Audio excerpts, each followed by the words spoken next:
नमस्कार मित्रों। क्या भारत की राजनीति में, अमेरिका से चंद्रकांत भट्ट, क्या भारत की राजनीति में जो नेता, जो मुखिया रोज झूठ बोलता हो, सादाई के नाम 4 दबे कपड़े बदलता हो, सादाई के नाम, गरीबी के नाम करोड़ों के हवाई जहाज में घूमता, पूरा विश्व घूमता हो, कमांडो के साथ घूमता हो,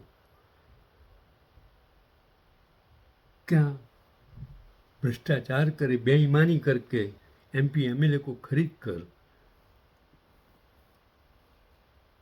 जो भ्रष्टाचार का सबसे बड़ा उदाहरण देते हो,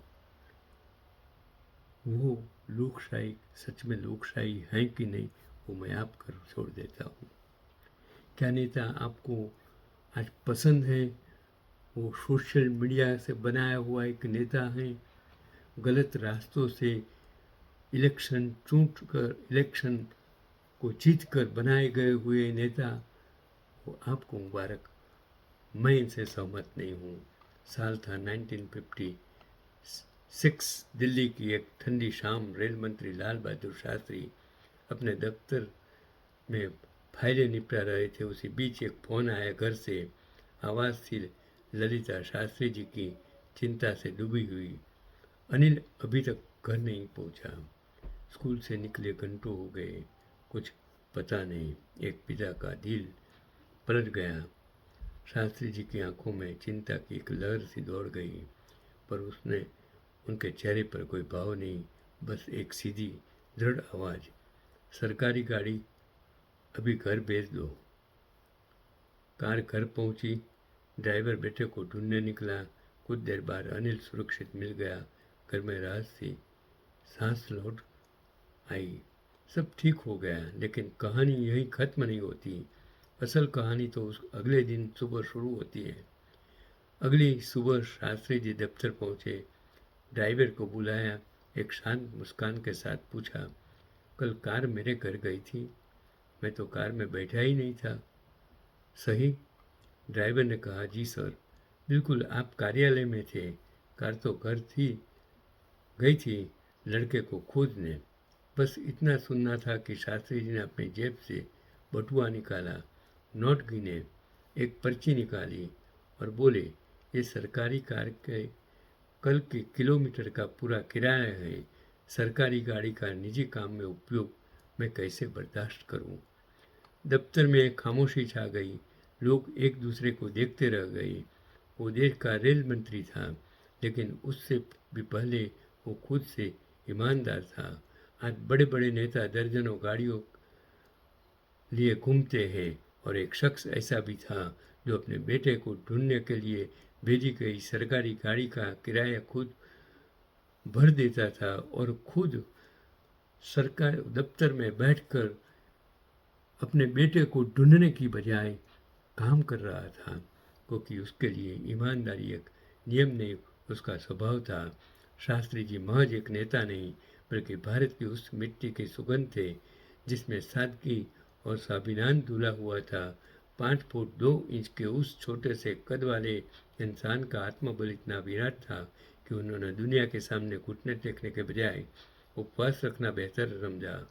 वो जय जवान जय किसान का नारा देने वाले केवल एक प्रधानमंत्री नहीं थे, वो करोड़ों हिंदुस्तानी वासियों के भरोसे का दूसरा नाम थे।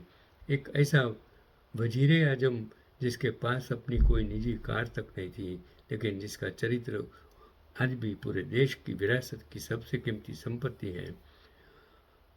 इतिहास में प्रधानमंत्री तो बहुत हुए, पर शास्त्री जैसा प्रधान सेवक जो आज लोगों को गुमराह करने के लिए शब्द यूज करता है कि मैं प्रधान सेवक हूँ, सबका साथ सबका विकास की बात करते हैं, सब सर्वधर्म की बात करते हैं, फिर भी जो इंसान उसके जबान पर हिंदू, मुस्लिम, पाकिस्तान, भारत, स्मशान, कब्रिस्तान ऐसी भाषा का उपयोग करते हैं, विरोधियों को गाली देते हैं, 70 साल के उस नेताओं को गाली देता है हर रोज पेट भर, और उसका जो अच्छे कामों के लिए कुछ बोल नहीं सकते हैं, ऐसे नेता के लिए मेरे पास कहने के लिए कोई शब्द नहीं है। आपको शायद बुरा लगेगा, लेकिन मैंने वो दौर देखा है, मैं सबको देखा है, जवाहरलाल नेहरू को, लाल बहादुर शास्त्री को, इंदिरा गांधी को, मोरारजी देसाई को, अटल बिहारी वाजपेयी को, अडवाणी को, राजीव गांधी को, सबको मैंने नज़दीक से देखा है।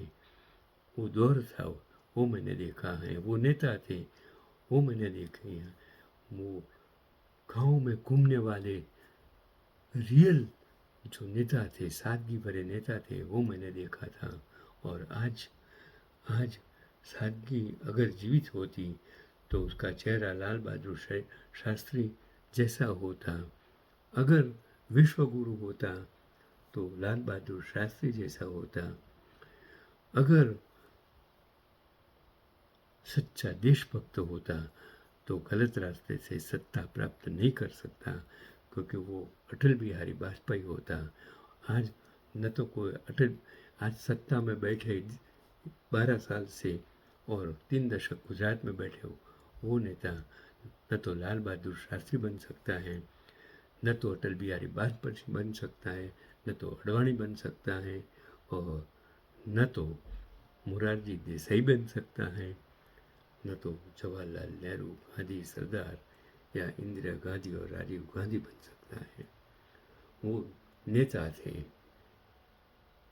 वो वीपी सिंह जैसे गद्दार नहीं थे।